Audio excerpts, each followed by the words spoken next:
شہزادی نرگس اور سچ کا انعام۔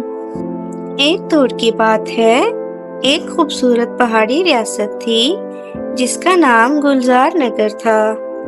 وہاں ایک نیک دل بادشاہ اور دانا ملکہ رہتے تھے۔ ان کی ایک بیٹی تھی جس کا نام نرگس تھا۔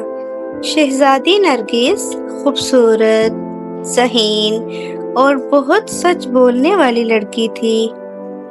بچپن سے ہی اس نے سچائی اور ایمانداری کی تعلیم حاصل کی تھی۔ شہزادی نرگس روز محفل کے باغ میں جاتی، کتابیں پڑھتی، محفل کے بچوں کے ساتھ کھیلتی اور سب سے محبت سے پیش آتی۔ وہ سب کی پسندیدہ تھی۔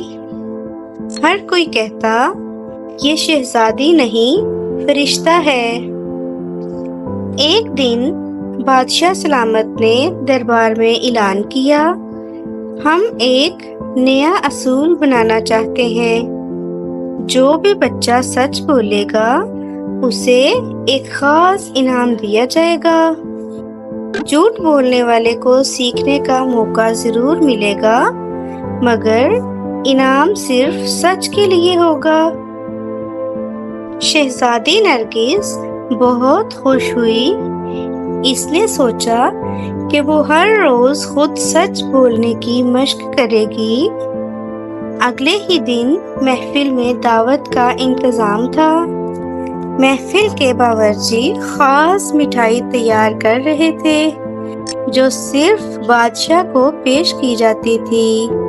شہزادی نرگس کو مٹھائی دیکھ کر بہت خوشی ہوئی۔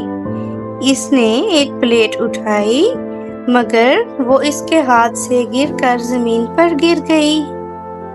خادمائیں ڈر گئیں، اب کیا ہوگا؟ یہ تو شاہی مٹھائی تھی۔ شہزادی نرگس نے کہا، چپ نہ رہو، سچ چھپانا غلط ہے۔ مجھے خود بادشاہ سلامت سے بات کرنی ہوگی۔ وہ سیدھی دربار میں گئی، سب کے سامنے کھڑی ہوئی اور کہا، ابا حضور، مجھ سے غلطی ہو گئی، مٹھائی میرے ہاتھ سے گری۔